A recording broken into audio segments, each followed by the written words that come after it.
The idea that Earth could be a cosmic prison is not merely science fiction. It's a hypothesis that tickles the edges of philosophy, ethics, and our understanding of advanced civilizations. To fully appreciate this concept, we must question our place in the universe and examine our nature and limitations. Imagine a universe filled with civilizations so advanced that they have not only mastered space travel, but also ethical dilemmas and social structures on a cosmic scale. These civilizations could conceivably create a prison for those deemed dangerous or undesirable. Earth, in this context, could be one such prison. What would make Earth a perfect prison? Its isolation in space, the limitations of human biology, and the barriers to interstellar travel could all be carefully engineered constraints. Our environment sustains us, but also contains us. Diseases, natural disasters, and the vastness of space could all be mechanisms that keep us in check. The imprisonment might not just be physical. Limitations on our intellectual growth and spiritual understanding could also be part of this cosmic incarceration. This aspect of the theory suggests that our understanding of the universe is intentionally limited, keeping us from uncovering the true nature of our existence. Understanding why humans might be imprisoned requires a philosophical leap. Were we once part of an advanced civilization that fell from grace? Are we being quarantined for the protection of other beings? Or perhaps we are an experiment observed for some unknown purpose. Subtle hints or artifacts could be hidden within our planet or even within our DNA, waiting to be discovered. These might be clues left by our cosmic jailers, messages or warnings to guide or control our development. The concept of the panopticon was first brought to light by the philosopher Jeremy Bentham in the late 18th century. A panopticon is a circular prison where inmates are under constant surveillance from a central watchtower, yet they can't see when they are being watched. This unique design was intended to control behavior through the fear of constant observation. Applying this idea to the entire universe, or our place in it, offers an intriguing lens through which to explore the notion of Earth as an alien prison. If Earth were a prison, the panopticon model suggests that there might be constant surveillance from a cosmic standpoint. Unlike a physical watchtower, this cosmic panopticon might employ advanced technologies or even metaphysical mechanisms that we can't comprehend. The watchful eyes of a higher civilization could be monitoring our every move, every thought, even our spiritual evolution. The most potent effect of a panopticon is the psychological control it exerts. Inmates, unsure of when they are being watched, regulate their own behavior as though they are always under observation. If we extrapolate this concept to a cosmic level, it could mean that our very thoughts, behaviors, and cultural development are being shaped or limited by unseen observers. The mysteries of human consciousness and our search for meaning might be influenced by this invisible presence. A panopticon on a cosmic scale could imply not only psychological but technological control. Limitations on our scientific advancements could be deliberately engineered to keep us confined to Earth. Every time humanity approaches a breakthrough that might lead to interstellar travel or deeper understanding of the universe, unseen forces could subtly guide us away or create barriers to our progress. Who would be the watchers in this cosmic panopticon? Are they gods, aliens, or something beyond our understanding? Are they benevolent, guiding us toward enlightenment at a pace we can handle? Or are they malevolent, suppressing us for reasons we can't fathom? Subtle clues to the existence of a cosmic panopticon might exist in ancient texts, mysterious phenomena, or even within our own psychology. The universal religious themes of omniscient deities, spiritual tests, and cosmic judgment may not be mere products of human imagination, but echoes of a grander truth. As we look at the history of human civilization, we can see an astounding progression of technological and social achievements. However, it's also possible to identify certain constraints or barriers that seem to hinder our advancement. Could these limitations be part of a designed system to contain humanity within a specific framework? In exploring the Earth as a prison hypothesis, we must examine these constraints and consider whether they may be deliberate manipulations by an external force. From fire to the wheel, from steam power to quantum computing, our technological advancements have been rapid and significant, yet there remain specific challenges and barriers that seem to elude us. The lack of significant progress in areas like fusion energy, faster than light travel, or even fully understanding our own brains raises questions. Are we hitting our natural limits? Or is there a force preventing us from making these groundbreaking discoveries? Historically, we've seen the rise and fall of empires, revolutions, and reforms, yet many of the fundamental structures and inequalities persist. Despite our advancements in philosophy, politics, and social sciences, we continue to grapple with recurring issues like poverty, war, and injustice. Could these recurring patterns be engineered to maintain a status quo, keeping us occupied with earthly matters and preventing us from looking beyond our planet?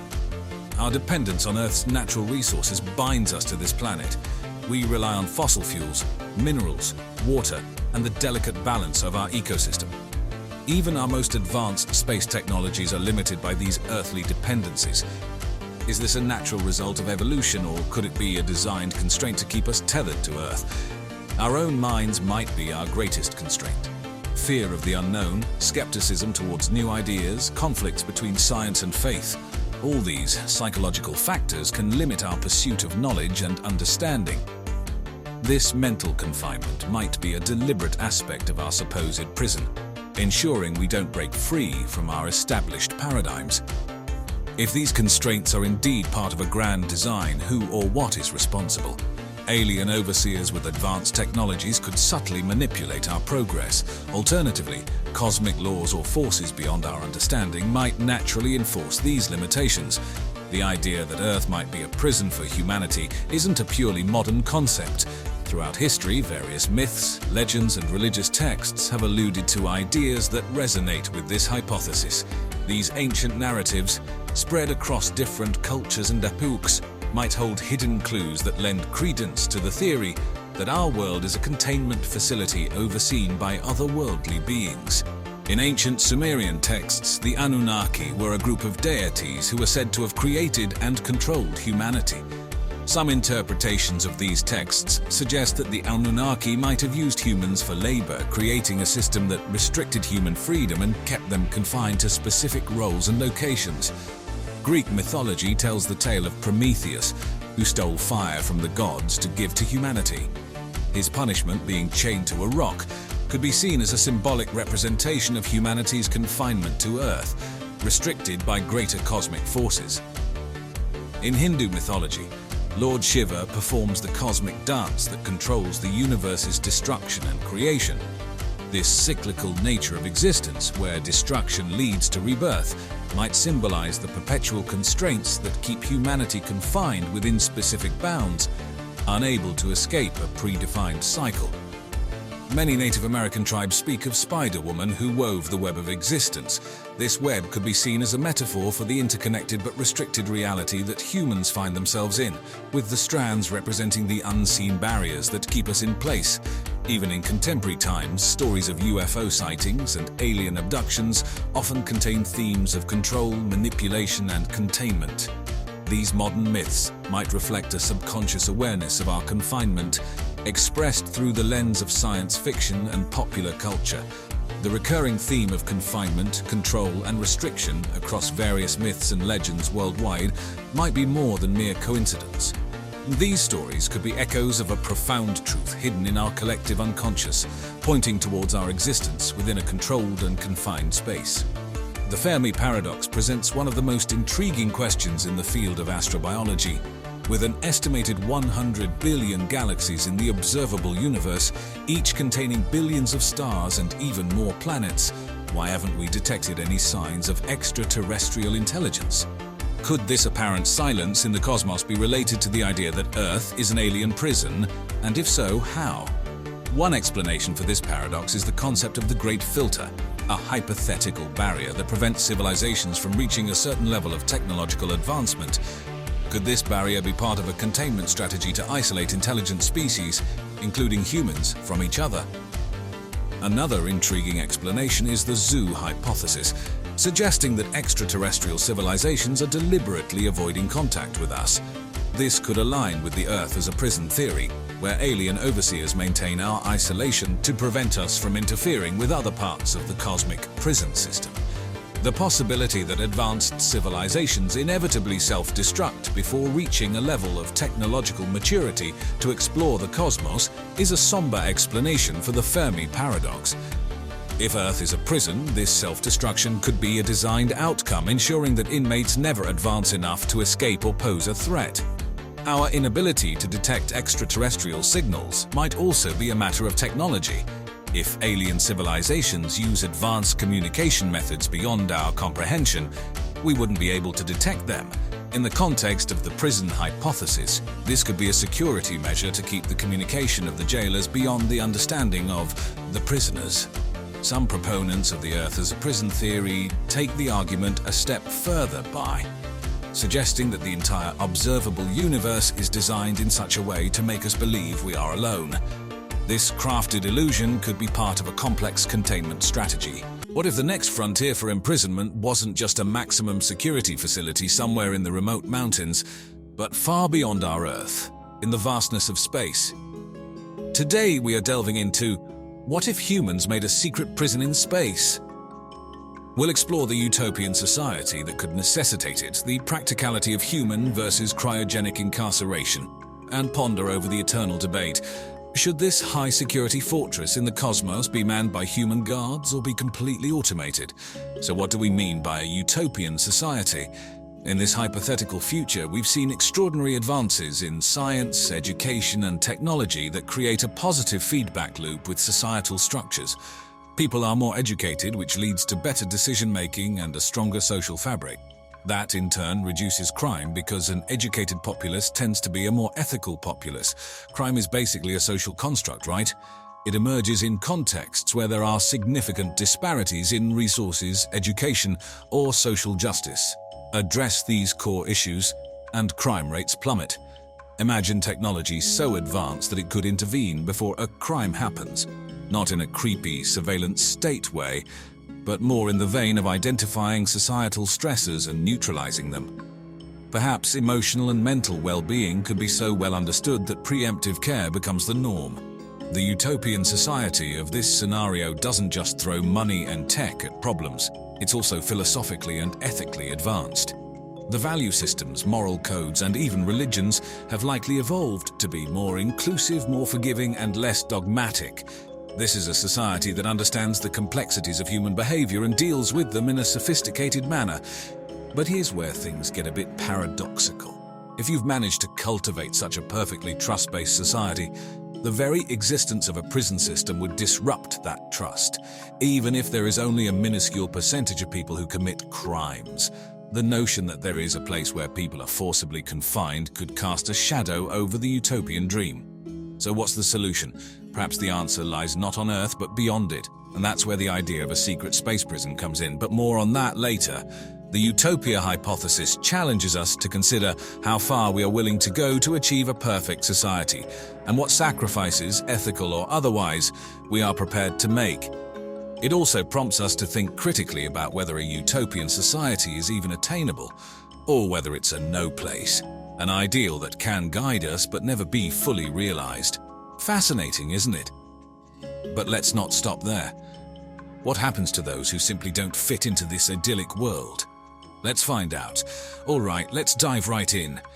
If we've hypothetically crafted this near-perfect society on Earth, one that has effectively eradicated most forms of crime and social discord, why would we even need a prison? Well, here's where things get particularly interesting. Even in a utopian society, one of the great constants is human variability. Not everyone's neural circuits are wired the same way. And while most may adapt to a system of ethical and social norms, some might not. Think of it like a Gaussian distribution, or what you might recognize as a bell curve. In any large population, there will be outliers, individuals who, for a myriad of reasons, do not conform to societal norms.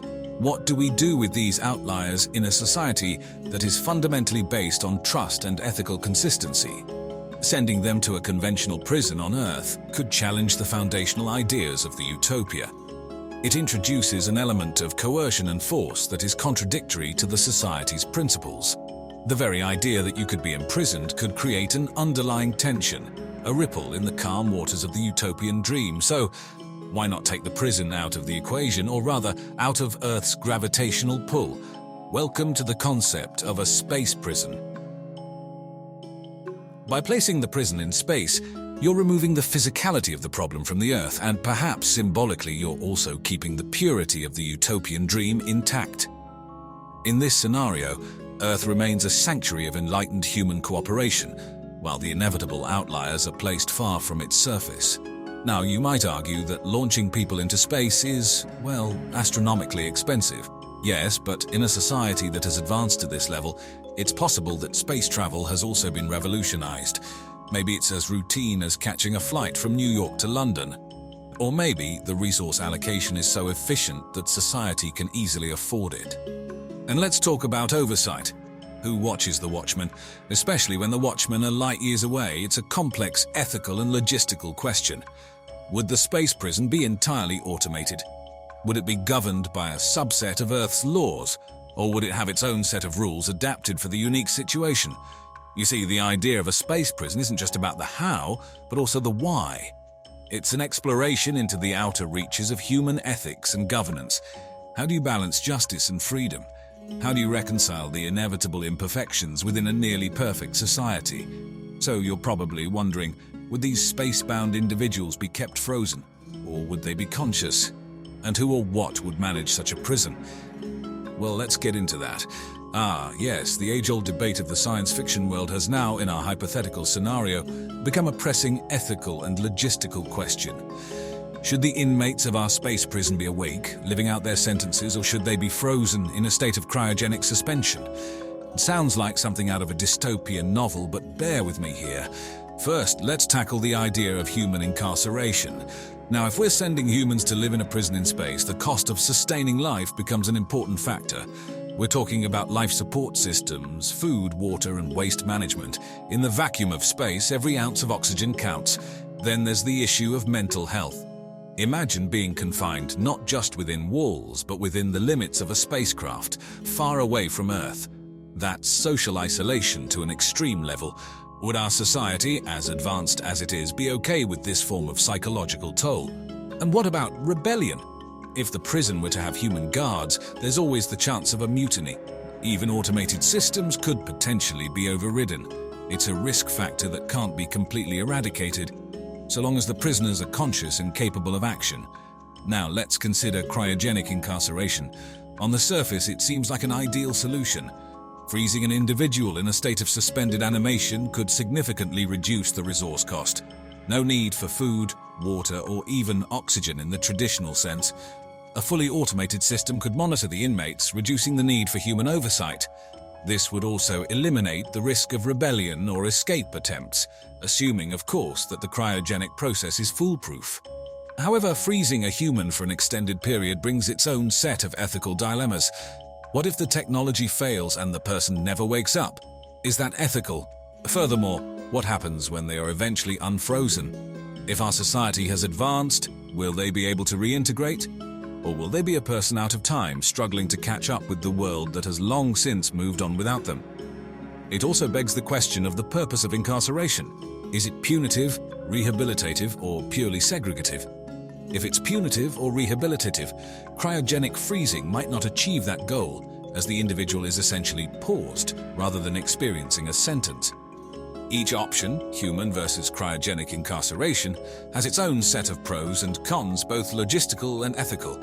And this is where the concept of a space prison gets tangled in a web of moral and practical complexities. So now that we've considered why a space prison might be necessary and how it might function, who or what would be in charge of this off-world facility? Let's dig deeper into that. And now we arrive at an important fork in the road. Should this space prison of the future be manned by human guards, or should it be completely automated? It's a question that pulls at the boundaries between human intuition and machine efficiency.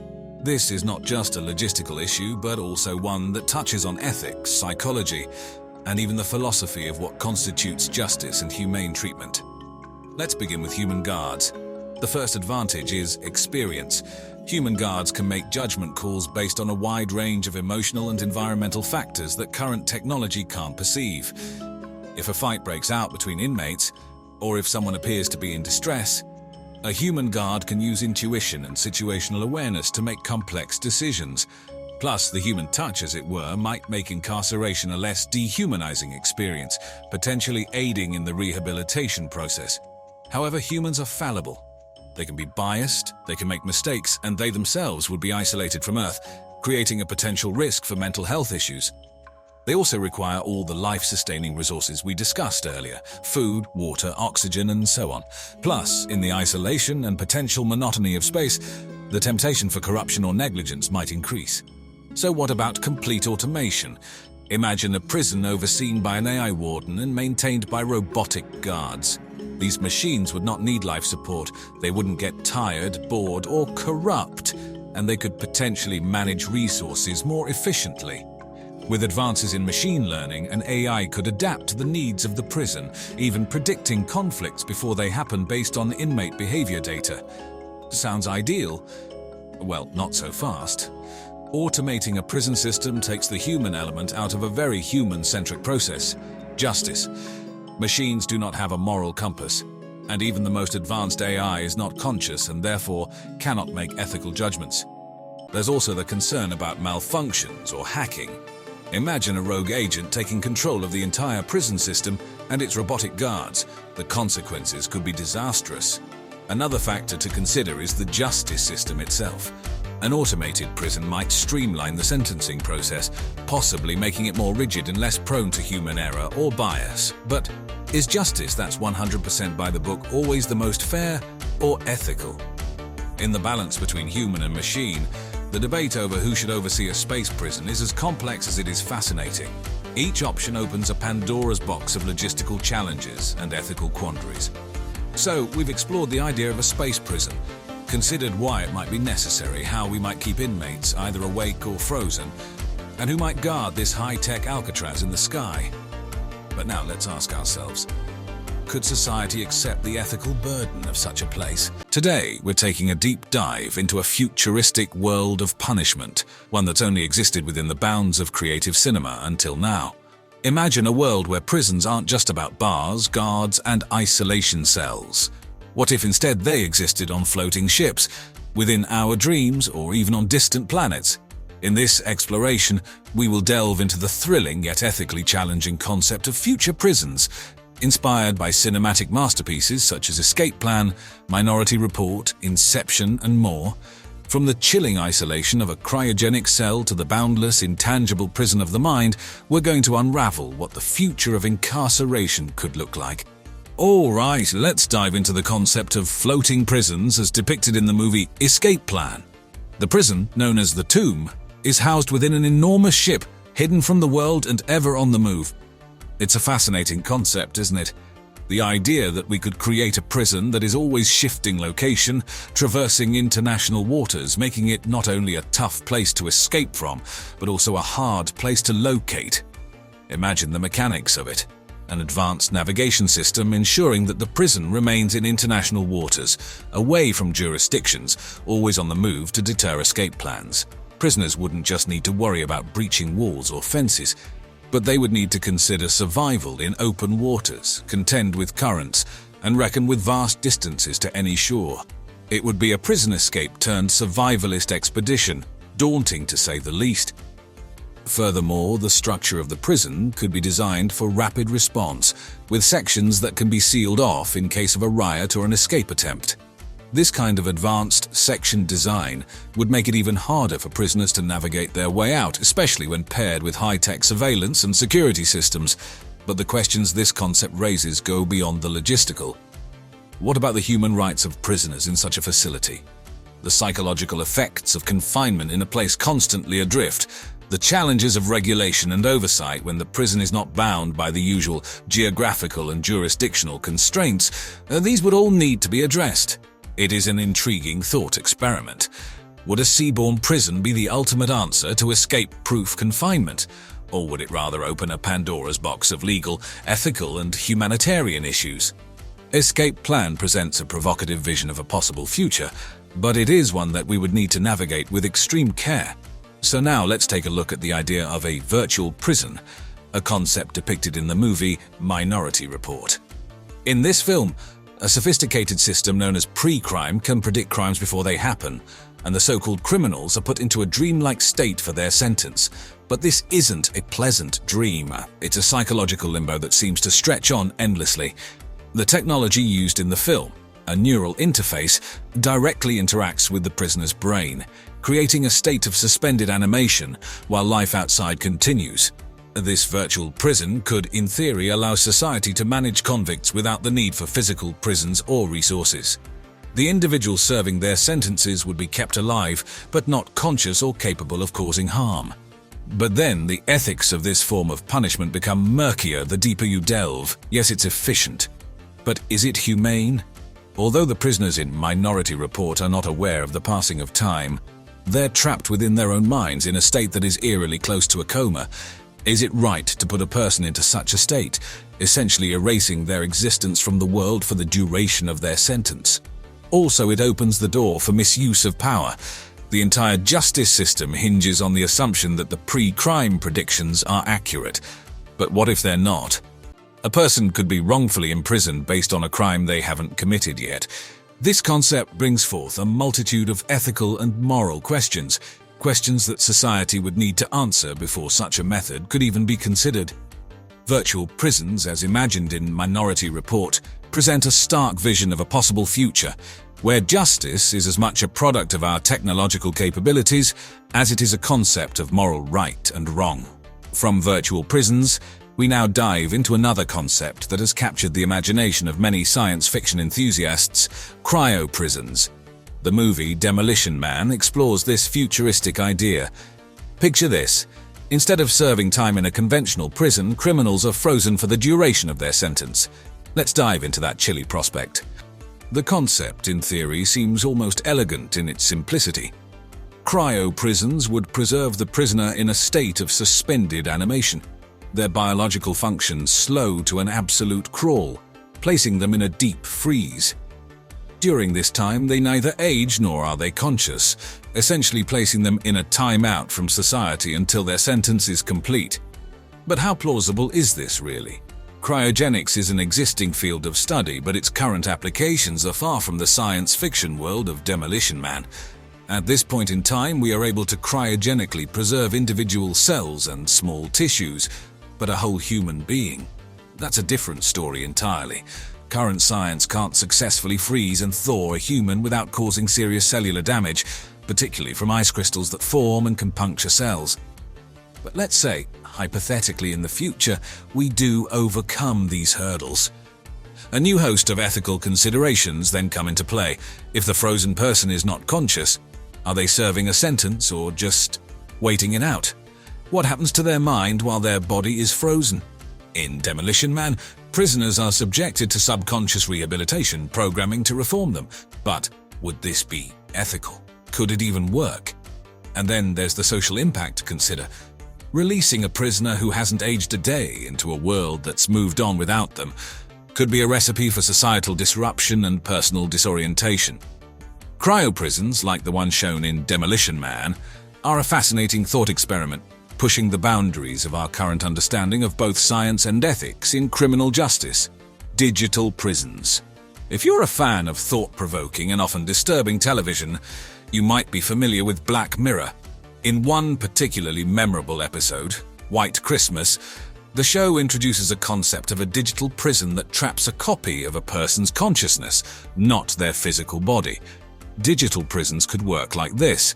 A perfect copy of a prisoner's consciousness, known as a cookie in the show, is extracted and placed in a virtual prison environment. This simulation is controlled to the minutest detail, including the flow of time. This means that a prisoner could serve years, even centuries in this virtual hell, while only seconds pass in the real world. The concept on the surface is chillingly efficient. It seems like a way to completely neutralize threats without the costs and complications of physical incarceration. But when we dig deeper, things get complicated and ethically murky. For starters, the technology to create an exact copy of a person's consciousness doesn't currently exist. It's all purely speculative. Our understanding of consciousness and how it originates from the brain is still in its infancy. But for the sake of argument, let's imagine such a technology is developed. The implications are staggering and deeply troubling. Imagine being sentenced to hundreds of years of solitary confinement in mere moments. It's a psychological torture beyond what we can comprehend. In the Black Mirror episode, a prisoner is left alone in a cabin, isolated and tormented for what seems to him like thousands of years, while only a few seconds pass outside. It's a horrifying form of punishment, almost medieval in its cruelty, and raises serious questions about human rights and the principle of proportional punishment. And then there's the question of whether punishing a copy of a person's consciousness equates to punishing the person themselves. If the real person is free in the physical world, while their cookie suffers, who are we really punishing? Like many Black Mirror episodes, the concept of digital prisons poses unsettling questions about technology, punishment, and our sense of self. It forces us to grapple with what it means to be human in a world where our very consciousness might be replicated and manipulated. Diving into the realm of cosmic punishment, our next stop takes us into the far reaches of the galaxy.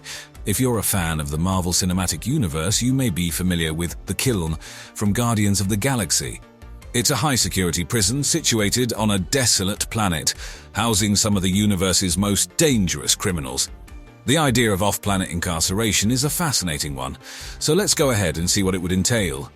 Imagine a prison not limited by earthly concerns, one where there's virtually unlimited room for expansion, and the security is provided by the inhospitable environment of outer space itself. Sounds like the perfect solution to crime, right? But just as we have seen with other concepts, the devil is in the details. First, the costs and logistical challenges of setting up and maintaining a prison in space are astronomical, quite literally. You'd need to transport prisoners there, provide life-sustaining resources like air and food, deal with waste management, and more. Currently, it costs around $10,000 to put a pound of anything into orbit. Sending a human, let alone thousands of them, plus all the necessary equipment and supplies to another planet, would be a colossal financial undertaking. Moreover, we must consider the isolation factor. A prison planet like the Kiln would be virtually impossible to escape from, but it would also be far removed from any chance of rehabilitation or reintegration into society. What happens when a sentence is over? How does one reintegrate into society when they've been light years away from it? Not to mention the psychological toll of being imprisoned on another planet, cut off from everything and everyone you know, could be incredibly damaging. The feeling of being removed from society can exacerbate feelings of hopelessness and desperation, leading to even more psychological problems. And just like with cryo prisons, there's the ethical and human rights considerations. Is it humane to send a person to a prison planet, isolated and possibly doomed to live out their sentence in solitude or alongside the worst criminals in the galaxy? Like the other futuristic prison concepts, the idea of a prison planet challenges our assumptions about crime, punishment, and human rights. It's a thought-provoking concept that opens the door to a universe of possibilities and potential nightmares. Continuing our journey through the landscapes of cinematic justice, let's now delve into a realm where the boundaries between reality and dreams are blurred, a prison of the mind. For this, we'll turn to Christopher Nolan's mind-bending masterpiece, Inception. In Inception, we explore the concept of dream-sharing technology, where individuals can infiltrate others' dreams and implant or steal ideas. Now imagine applying that technology to the prison system. Rather than physical bars and guards, the prisoner's mind itself becomes the confinement. They are trapped within their own dreams, their consciousness serving as both the prisoner and the jailer. One possible scenario could involve prisoners living in a dream state where they experience a normal, peaceful life. By contrast, they could also face an endless series of nightmares as part of their punishment. In either case, the prisoner's physical body would be in a state of suspended animation, perhaps even safely stored away. The advantage of this prison system would be the reduction of physical resources required to sustain prisoners, as well as the potential for rehabilitation. The dream state could be designed to teach prisoners empathy, social skills, or other important life lessons, preparing them for eventual release. However, like all the other concepts we've discussed, this one is also riddled with ethical dilemmas and practical issues. If the prisoners are trapped within their dreams, how do we ensure they are receiving proper physical care? More importantly, what are the psychological implications of trapping a person within their mind? The concept of mental health is also crucial here. In a dream prison, an individual's psychological state becomes their reality. For someone with mental health issues, this could be a terrifying ordeal, exacerbating existing conditions or creating new ones. Furthermore, what would be the long-term effects on a person's psyche after living years or decades in a dream state? Would they be able to distinguish reality from the dream once released? And on a philosophical level, is it ethical to alter a person's reality to such an extent, even as a form of punishment? The concept of a prison of the mind takes the discussion of future incarceration methods into the realm of the abstract, pushing the boundaries of how we understand punishment, reality, and the human mind. Prisons. We think of them as a modern institution, a way of punishing those who break society's rules. But did you know our ancestors also had their versions of incarceration? From Rome to Persia, from England to ancient Maya, history is filled with examples of humanity's attempts to deter and punish crime. But these weren't prisons as we know them. Let's take a journey back in time to some of the most brutal and fascinating prisons in history. How did they treat their inmates? What weird and fearsome rituals did they perform? Buckle up, because we're about to delve deep into humanity's past to uncover the dark underbelly of ancient societies. The heart of ancient Rome gives us our first destination, the dreaded Mamertine prison. This centuries-old edifice, steeped in tales of brutality, provides a gruesome glimpse into how the mighty Roman Empire dealt with its enemies. You see, the Romans were no strangers to discipline, order, and yes, punishment. One thing that stands out about the Mamertine prison is its structure, or rather, lack thereof. This wasn't a prison with bars, cells, and guards. Instead, it was more like a dark, dank pit, hollowed out directly from the Earth's crust. It was located at the base of Capitoline Hill, primarily underground, and was more of a dungeon than a prison as we know it. It was said to have two gloomy, damp chambers, one atop the other. Prisoners were first placed in the upper chamber, known as the Tullianum. This chamber was around 12 feet high and 30 feet wide and deep, and could accommodate a considerable number of prisoners. However, the place was a far cry from comfort. It had a single opening at the top through which prisoners were lowered into the darkness using a rope or a chain. But the real horror was the lower chamber. This was where prisoners who were sentenced to die were sent. In stark contrast to the Tullianum, this room was smaller, darker, and suffocatingly close, known for its inhumane conditions. Historical records, some as old as 22 centuries, suggest that the Mamertine prison was often used to contain high-profile prisoners, enemies of the state. One notable inmate was said to be Saint Peter, one of the disciples of Jesus Christ, who was allegedly incarcerated here before his execution. But it was not just the physical torment that made the Mamertine prison infamous. The psychological terror of being in such a place, the oppressive darkness, the dreadful anticipation of passing, and the agonizing wait for execution. These were perhaps even more tormenting than the actual physical conditions of the prison. Indeed, the Mamertine prison serves as a chilling reminder of Rome's darker side, a testament to the empire's harsh, often brutal system of justice. Let's travel further east to the ancient city of Xanthos, located in what is now modern-day Turkey but was then part of the Persian Empire. Here, the prison was not a building or even a complex, but a singular, macabre artifact, the wooden horse of Xanthos. This wooden contraption, known in ancient texts as the horse, was a chilling form of both punishment and imprisonment, showcasing the truly inventive, if not horrific, forms of incarceration in the ancient world. Designed with a hollow interior, the horse served as a grotesque echo of the famous Trojan horse. However, this was not a vessel of soldiers, but a container for pain and suffering. Prisoners were placed within the horse, their bodies contorted to fit the cramped interior. Once inside, they were at the mercy of the elements, with the scorching sun during the day and freezing cold at night. But the horror of the wooden horse did not stop there. It was raised high above the ground, meaning that once a prisoner was inside, escape was nearly impossible. The public humiliation, the physical discomfort, and the psychological torture of being trapped within this wooden monstrosity all contributed to making the horse a truly terrifying form of punishment. Moreover, the wooden horse was not used for long-term incarceration. Instead, it was an end-of-life sentence. Prisoners placed inside the horse rarely survived the ordeal, as the grueling conditions led to exhaustion, dehydration, and eventually their untimely passing.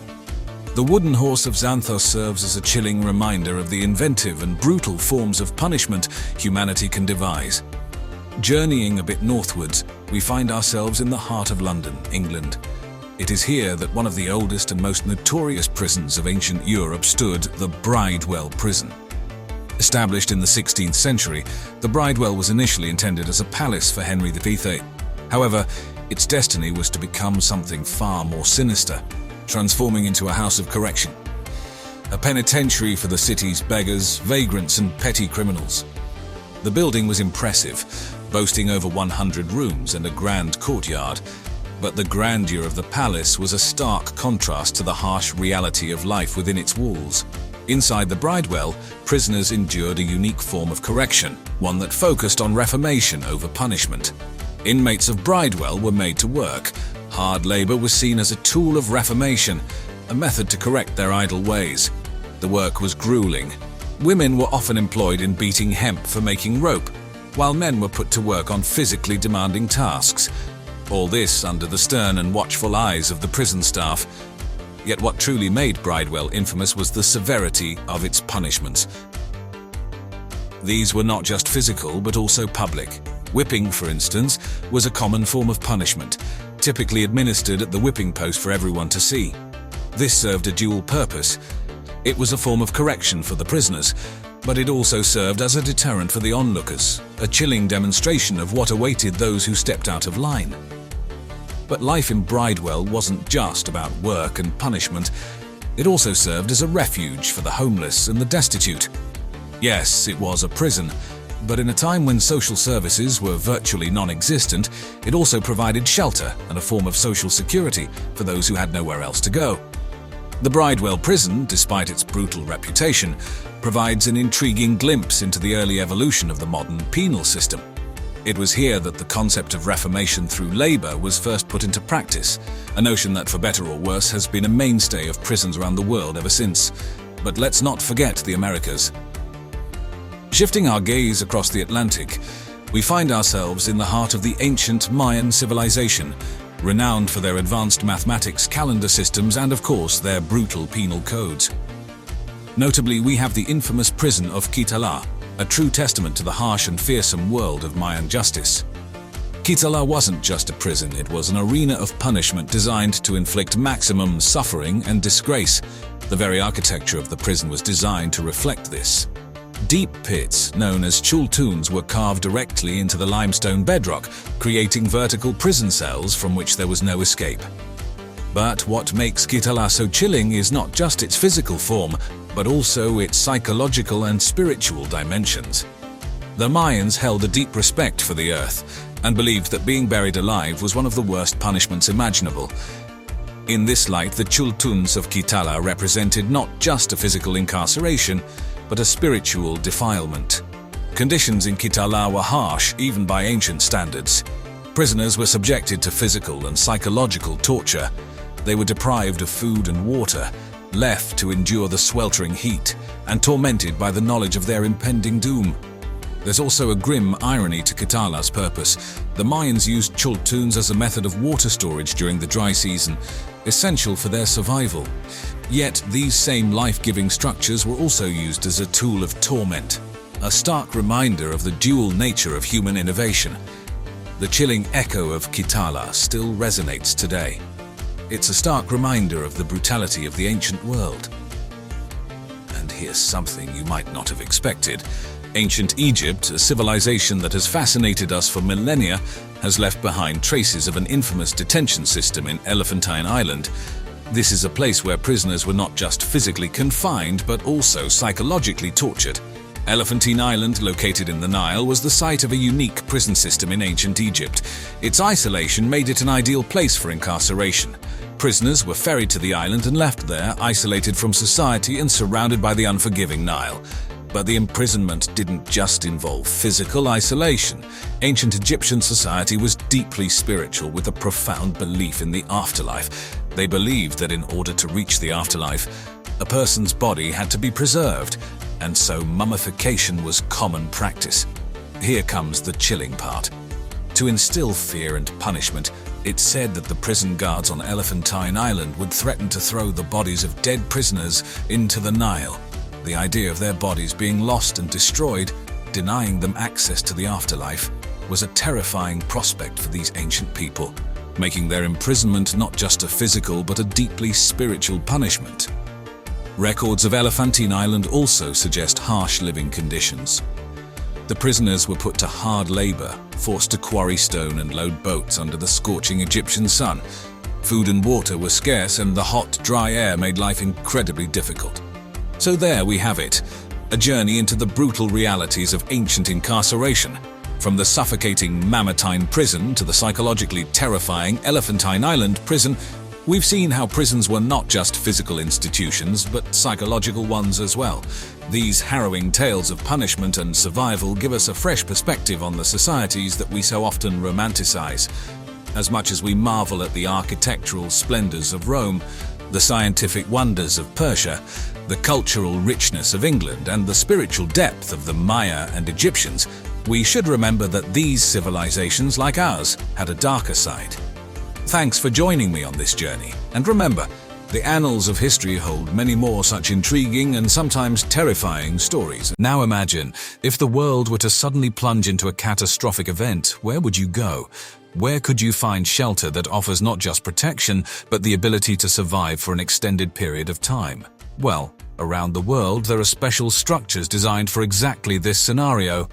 These are the doomsday bunkers, fortresses designed to withstand calamities that could potentially wipe out most life on the surface of the Earth. From the chilly shores of Svalbard to the opulence of the Czech Republic's Oppidum, let's explore 10 of the most fascinating doomsday bunkers around the globe. Let's begin our subterranean journey in Corsham, Wiltshire, UK, where the Burlington Bunker, also known as Site 3, resides. This underground city is a marvel of Cold War-era engineering. Built in the 1950s, when the threat of nuclear war loomed large, the bunker was intended to be a refuge for the UK government to continue operations in the event of a nuclear disaster. Its scale is almost hard to comprehend.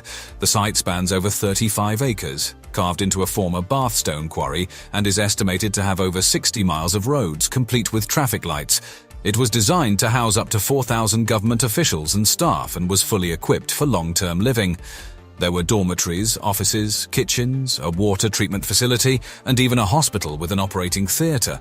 Perhaps the most intriguing feature of the Burlington Bunker was the BBC broadcasting studio, equipped to transmit a message from the Prime Minister to the survivors of a nuclear attack. This city beneath a city stands as a testament to the lengths humanity will go to ensure its survival. If we travel to the remote Arctic Svalbard archipelago in Norway, we'll find a bunker with a different mission. Not to protect humans, but to protect something just as crucial: seeds. The Svalbard Global Seed Vault, sometimes called the Doomsday Vault, is designed to safeguard the seeds of the world's food plants in the event of a global crisis. The vault is buried in a mountain on the island of Spitsbergen, around 800 miles from the North Pole, and was constructed to be resistant to all manner of global disasters, including nuclear war. Its remote location and permafrost keep the seeds naturally frozen, reducing reliance on mechanical cooling systems. Inside, the vault can store up to 4.5 million different seed samples. As of now, it houses nearly 1 million, representing hundreds of thousands of plant species. In a way, the Svalbard Seed Vault is like the insurance policy for our planet's food supply, providing a fail-safe, secure seed storage facility for the biodiversity that future generations will rely on for sustenance. Moving on, our journey takes us to West Virginia in the United States.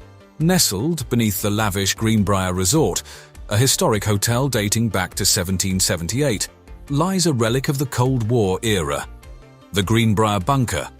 The bunker was constructed in the late 1950s and early 60s under the codename Project Greek Island. Its existence was one of the US government's best-kept secrets for 3 decades. The bunker was designed to hold the entire United States Congress, both the House of Representatives and the Senate, in the event of a nuclear war. Covering an area of over 112,000 square feet, the bunker includes dormitories, a cafeteria, a hospital, meeting rooms for the House and Senate, and a broadcast center from which the President could address the nation. It was maintained in a constant state of readiness by an on-site team until its existence was revealed in a 1992 Washington Post article. The next stop on our journey is in the quiet village of Carp, Ontario, Canada. Here lies an ominous 4-story, 100,000-square-foot underground bunker aptly named the Debunking, after Canada's 13th Prime Minister, John Diefenbaker. Built during the Cold War between 1959 and 1961, the Debunking was designed to withstand a 5-megaton nuclear blast from 1.8 kilometers away. Inside, the bunker's layout is a veritable labyrinth designed to house 535 government officials and military officers for up to a month. It features living quarters, a large cafeteria, a hospital, and even a CBC radio studio. The bunker was decommissioned in the 1990s and now serves as Canada's Cold War Museum, offering a stark reminder of the anxieties and fears of the not-too-distant past. What's more, it's the only known Canadian doomsday bunker that was built to house Canadian officials in the event of a nuclear war. It stands as a testament to the once tangible fear of nuclear annihilation that pervaded the globe during the Cold War. Vivos, Indiana, in the United States, is our next stop. Built during the height of the Cold War in 1961, this one-time AT&T relay station is the epitome of 21st century doomsday preparation. It was acquired by the Vivos Group, a company specializing in building and maintaining private and community survival shelters. Covering a massive 80,000 square feet, this bunker is hidden beneath a sprawling, nondescript security-fenced surface compound. It boasts of its own medical and dental facilities, fully equipped gym, pet kennels, a shop, and even a prison cell to handle unruly occupants. With 12.5-foot-high ceilings and its own self-contained water and power generation system, this bunker can comfortably accommodate up to 80 people for 1 year without needing any supplies from the surface.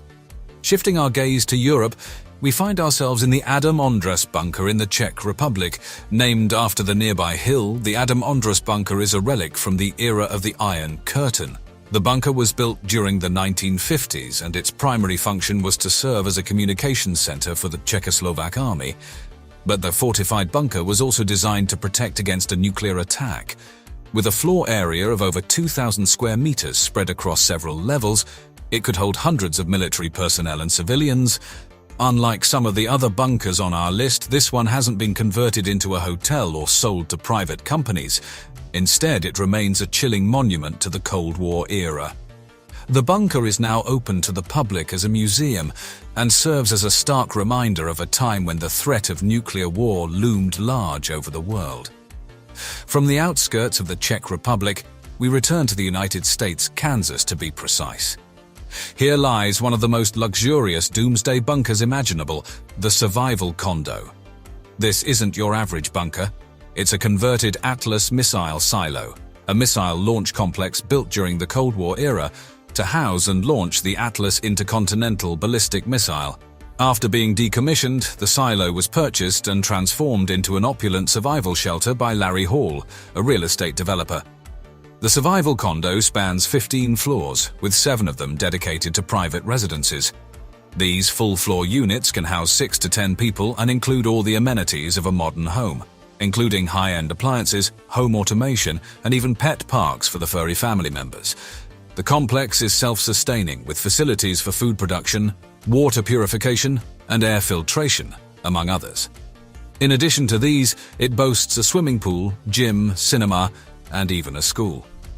The Survival Condo is prepared for any disaster, from nuclear war and pandemics to solar flares and civil unrest. Moving over to the mountains of North Carolina, we encounter an entirely different type of survival shelter. The Doomsday Castle, as it's aptly named, was made famous by the National Geographic reality show of the same name. Built by Brent Sr., a retired Army officer, and his family, the Doomsday Castle is a unique blend of medieval architecture and modern survival engineering. It's constructed atop a mountain and incorporates an array of defenses, including a drawbridge, portcullis, and thick stone walls. The castle is designed to withstand disasters such as hurricanes, riots, and EMP attacks. Inside, the castle contains various survival amenities like a rainwater collection system, solar panels for electricity, and a smokehouse for preserving food. The structure itself is designed to be sustainable in the long term, utilizing resources available on site, such as a quarry for stones and a forest for wood. The Doomsday Castle is a testament to the family's dedication to self-reliance and preparedness, illustrating the lengths some are willing to go to ensure their survival. Shifting back to Europe, we land in the Czech Republic, home to one of the largest and most exclusive private bunkers in the world, the Oppidum. This extraordinary facility stretches over 323,000 square feet, with a two-level underground component and a residential estate above ground. Initially constructed in the Cold War era, the bunker was designed to withstand nuclear and chemical warfare. Its above-ground mansion is luxurious, complete with a beautiful park, a swimming pool, and even a helipad. However, the real marvel lies below the surface. Underneath the estate is an expansive bunker featuring a plethora of amenities. These include a conference room, a surgical facility, a private vault, and even a wine cellar. The Oppidum even has a plan for long-term underground living, featuring its private collection of survival gear and sophisticated life support systems. It offers the potential to live lavishly while simultaneously being ready for any catastrophe that may strike. Our final stop takes us back to the USA, in Montebello, California to be precise. Here, the Atlas Survival Shelters Company produces some of the most innovative and accessible personal bunkers on the market. These shelters are designed with practicality and durability in mind.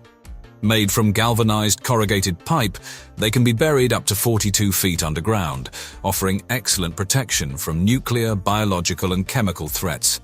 They come in various sizes, from small units for individuals to larger ones for families, capable of housing multiple people for an extended duration.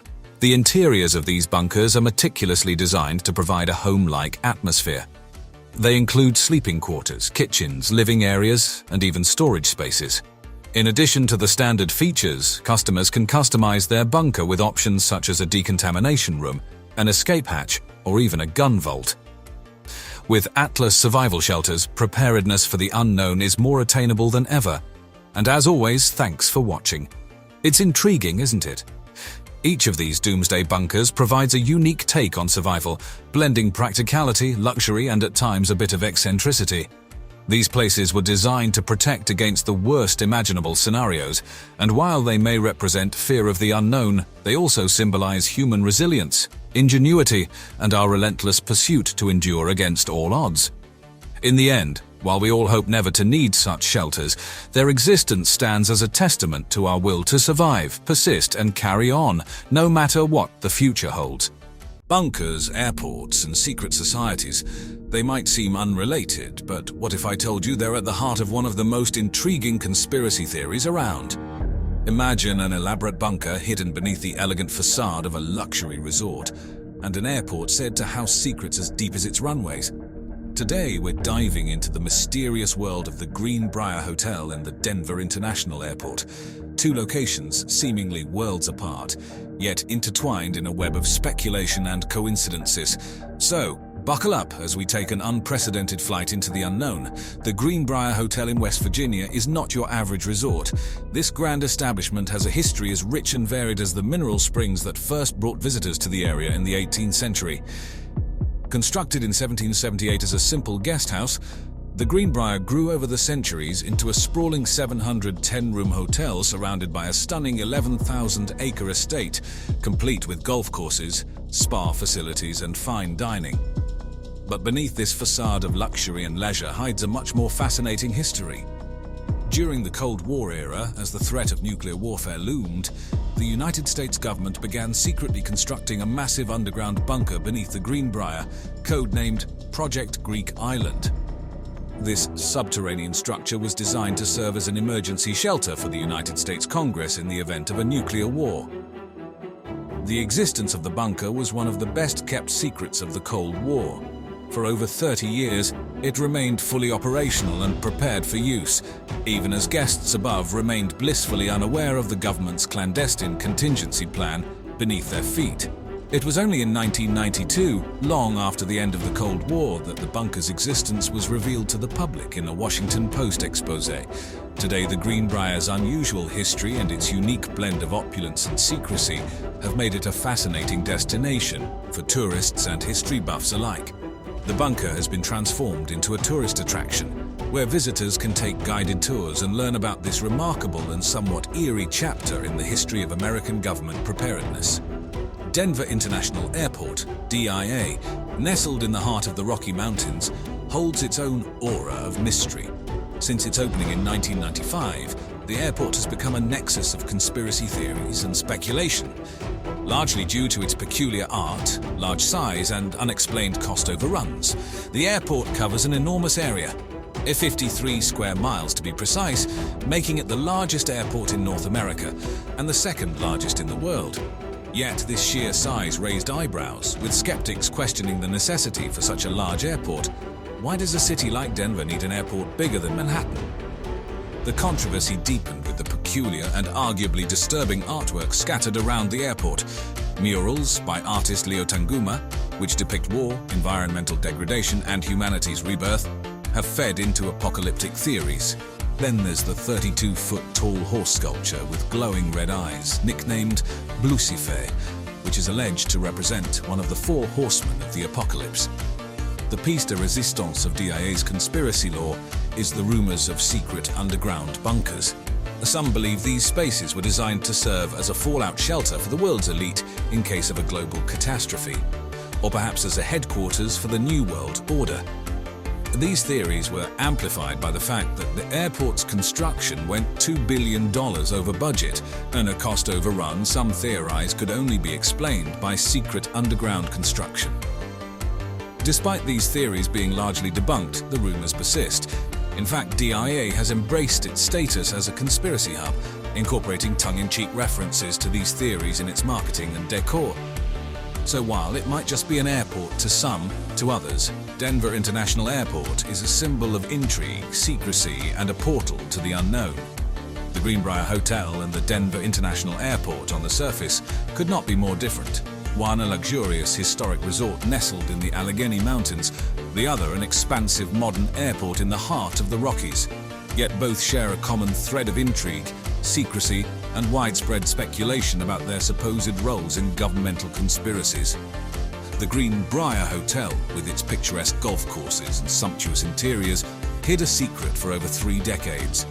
A sprawling bunker, designed to house Congress in the event of nuclear war, lay concealed beneath its grounds. The bunker's existence, known only to a select few, was finally unveiled in 1992, revealing a reality more strange than fiction. Similarly, Denver International Airport, with its sprawling land area, otherworldly art, and rumored underground tunnels, has become a hotbed of conspiracy theories. From murals depicting post-apocalyptic scenes to a colossal horse statue with fiery red eyes, the airport is teeming with elements that inspire both curiosity and fear. The alleged existence of vast underground bunkers and tunnels, despite being officially debunked, continues to capture the public's imagination. Comparing these two locations, it's fascinating to note the overlap in their timelines. The Greenbrier's bunker, though built during the height of the Cold War, was only officially acknowledged in 1992. Interestingly, this coincides with the early planning and construction phases of the Denver International Airport, which opened in 1995. This temporal proximity has led some conspiracy theorists to suggest that the reveal of the Greenbrier bunker was a distraction from the construction of a similar, but far larger and more sophisticated complex beneath the Denver International Airport. While there's no substantial evidence to support this claim, it does add an extra layer of intrigue to the narrative surrounding these two iconic American landmarks. Now here's a little wrinkle in the story that makes the whole scenario a bit more intriguing. The year 1995 marked the completion of the Denver International Airport. The same year, the classified congressional bunker at the Greenbrier Hotel was exposed and decommissioned. Now isn't that a coincidence? One secret government project ends just as another potentially suspicious facility opens. Now it's important to note that the disclosure of the Greenbrier bunker was initiated by an investigative report from the Washington Post, not an intentional government announcement. But still, the synchronicity of these two events has fueled speculations and given conspiracy theorists another layer to their theories. Let's venture deeper into some intriguing coincidences and lesser-known facts about the Greenbrier Hotel and Denver International Airport. These places are not just linked by conspiracy theories, but also have unexpected connections that further fuel the imaginative speculation. Firstly, the timing of the revelation about the Greenbrier bunker and the completion of Denver International Airport. The bunker at the Greenbrier was exposed in 1992, the same year that construction on Denver International Airport began. While this could be purely coincidental, the temporal link has not gone unnoticed by those inclined towards conspiratorial thinking. Additionally, both locations have ties to the Freemasons, a fraternal organization often associated with secret societies and conspiracy theories. The dedication stone of Denver International Airport contains a Masonic symbol, and the time capsule beneath it is addressed to the people of Colorado in 2094 inches from the New World Airport Commission, a group that apparently never existed. For the Greenbrier Hotel, its designer Dorothy Draper was known for her distinctive style using Freemason and Illuminati symbols, further fueling theories of secret societies' involvement. Another noteworthy point is the significant funding each location received from the government. The Greenbrier bunker, of course, was a government project. Denver International Airport, meanwhile, received substantial federal funds for its construction, despite being a project that seemingly could have been handled at the state level. Some posit that once the Greenbrier bunker was exposed, a new, more covert facility was needed. Enter Denver International Airport.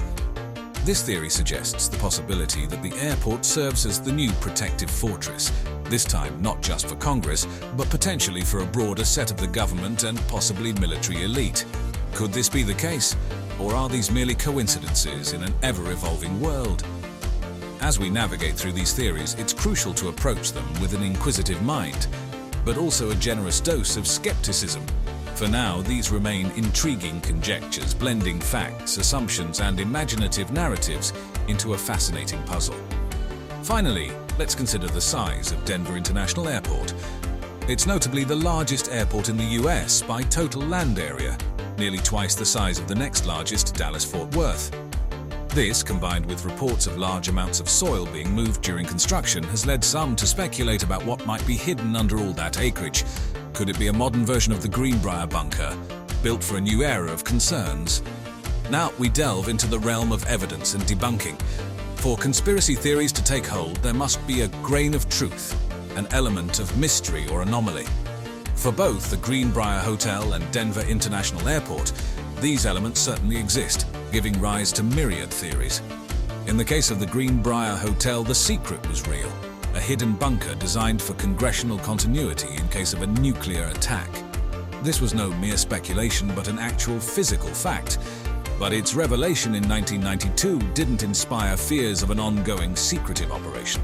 Rather, it confirmed a historical strategy from the Cold War era that was no longer relevant in the post-Soviet world. The Denver International Airport, however, continues to be a hub for conspiracy theories despite multiple attempts to debunk them. Many point to the eerie murals, strange symbols, and capstone mentioning a New World Airport Commission as evidence of something sinister. However, airport officials and artists involved have offered explanations.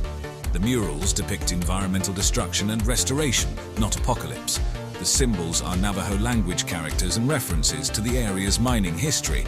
And the New World Airport Commission was simply a group of local business and political leaders aiming to bring a new world-class airport to Denver.